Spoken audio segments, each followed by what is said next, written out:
the fact that you have multiple PhDs and uh, all this experience behind you is really speaks to your credibility, but also the fact that you yourself suffered from an addiction. I think it gives you a grounded sense of credibility as well, in the fact that you've overcome this yourself. Can you tell us a little bit about how that story came to fold? So alcoholism was rife in my family, and there was also a musical family. So by the age of 9, I'm playing on stage with my auntie and uncle in a trio band, doing all the pubs and clubs. And I took my first drink at the age of 9, and it continued from there. I used to drink every weekend, never think anything of it. Alcoholism wasn't really known in the late 70s or middle 70s. And it progressed over the years and years and years. And even though I was very successful and a very successful musician, it eventually took everything: kids, wife, everything, businesses, homes, holiday homes.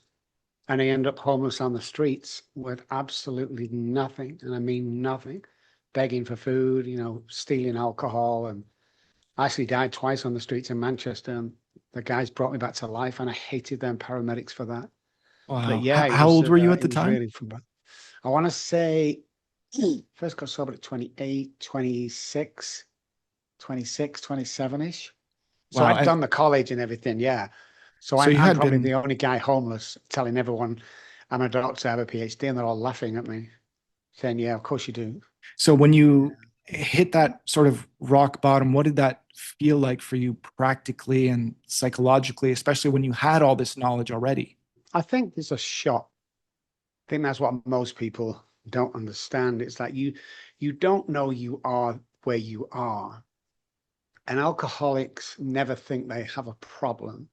You took me 18, 14, 15 months on the street to realize I had a problem. All the losses and everything, because it's a part. It's down to neuroscience. The hypothalamus is the victim here, or the culprit. Sorry, survival part of the brain. It hijacks the brain. We'll get into that later.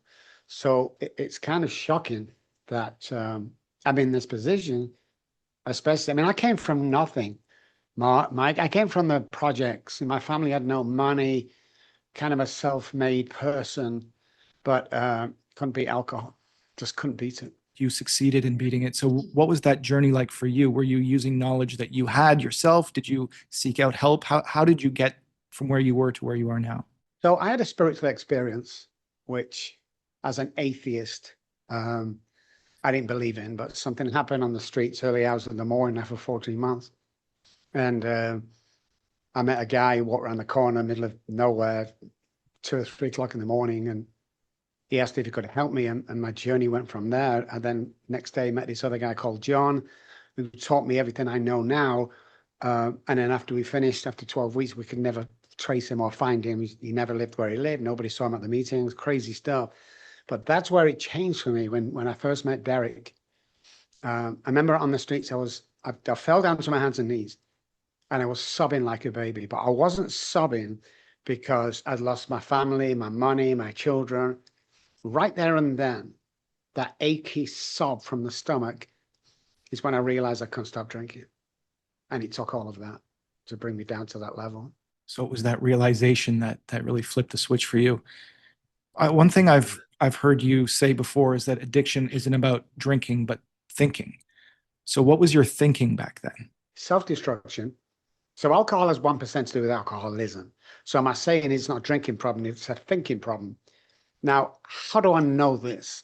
Well, when I was homeless, I stood outside a liquor store at 5 a.m.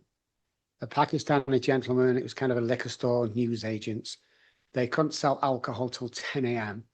But he knows who I am. He knows I'm suffering. I don't know how, but he knew.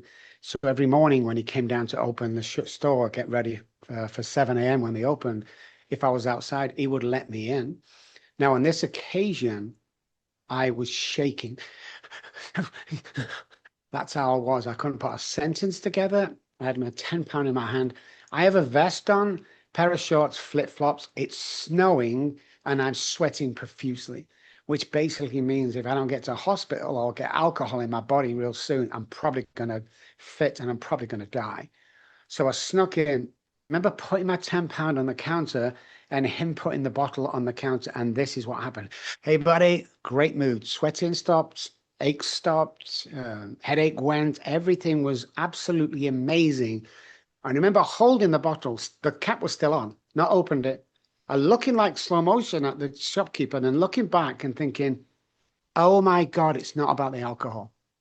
And when I finally got off the streets, that was my mission, to find out what was that about. And our test and trials, because we spent about $1.5 million on testing and research, is the most exciting part from an alcoholic when he decided to drink, was the drive to the liquor store or the drive to the drug dealer. That was the most intoxicating part, not the drug or the alcohol. So that's what set me on this path.